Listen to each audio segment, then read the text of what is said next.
こんにちは、ワットです。目の前の美しい景色を捉えるために撮影するのが写真の役割ですが、今回は目に見えないものの撮影に挑戦したいと思います。これはローライインフラレッド400という赤外線フィルムです。人間の目で見える可視光線の波長はだいたい380ナノメートルから780ナノメートルとされています。これより長くても短くても人の目では見ることができません。赤外線は可視光線よりも波長の長い光線で、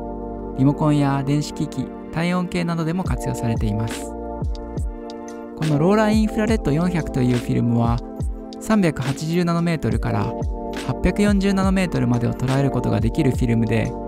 可視光線と赤外線を捉えることができます。このフィルムで通常通りに撮影すると一般的なモノクロ写真が撮れます。しかしカメラに赤外線のみを通過させるフィルターを取り付けることによって可視光線が遮断され、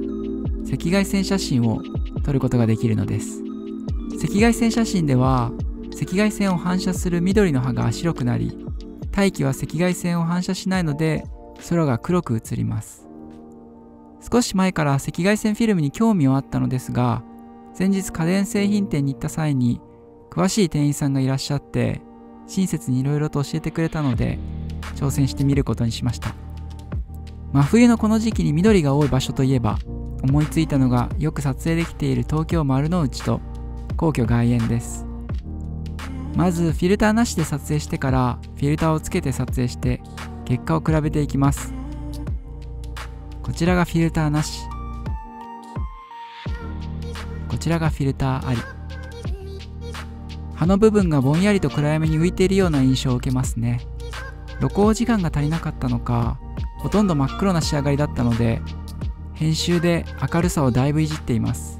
かなりざらついた仕上がりになってしまいますね。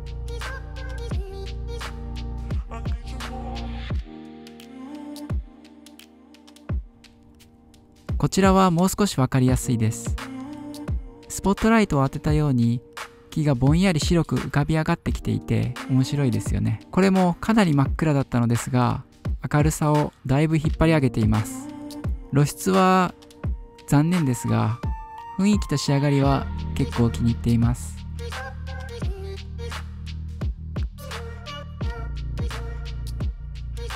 ここは逆光で露出も一番アンダーでしたが、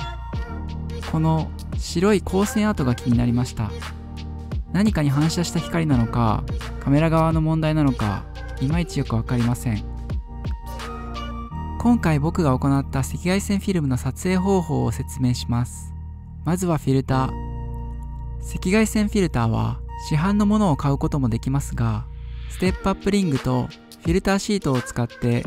自作した方が安く作ることができます。僕のニッコールレンズは直径が 52mm なので、52mm から 55mm と 55mm から 58mm のステップアップリングの間に丸く切ったフィルターを挟みます。気持ち大きめの丸を切り出してから少しずつ調整していき、ぴったりはまるように切り抜きます。なかなかいい出来ですよね。ちなみにこの富士フィルムの赤外線フィルムは780ナノメートルとなっていて、可視光線をほぼカットする仕様ですが、通常は720ナノメートル程度のフィルターを使うのが一般的なようです。780ナノメートルの場合、720ナノメートルのものよりさらに暗いため、もっと長時間露光しておかないといけなかったのかもしれません。次にフォーカスと絞りです。赤外線フィルターは可視光線をすべて遮断するため、一眼レフの場合、フィルターをつけたままではファインダーを除いても真っ暗になってしまいます。なのでフィルターをつけない状態で構図を決めてからフィルターを取り付けて撮影します。ただし赤外線は可視光線よりも波長が長いため照準距離が変わります。オールドレンズの場合、赤外線用の赤い丸印がついているので、フォーカスを合わせた後、この赤い丸に合わせて再調整します。新しいレンズだとこの印がないものも多いので、できるだけ絞って撮影する方がいいそうです。今回はほぼすべて F16 で撮影していきます。最後にシャッタースピードですが、この780ナノメートルフィルターと露出に関する情報が見当たらず、コダックの同等製品のページを見たところ 7.6 段明るくと書いてありました。フ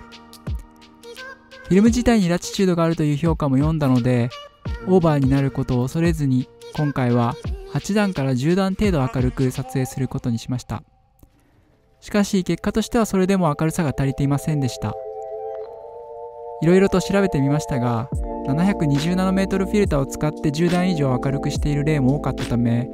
相反速吹きも含めてもっと長めに録音しておく必要があったのかもしれません。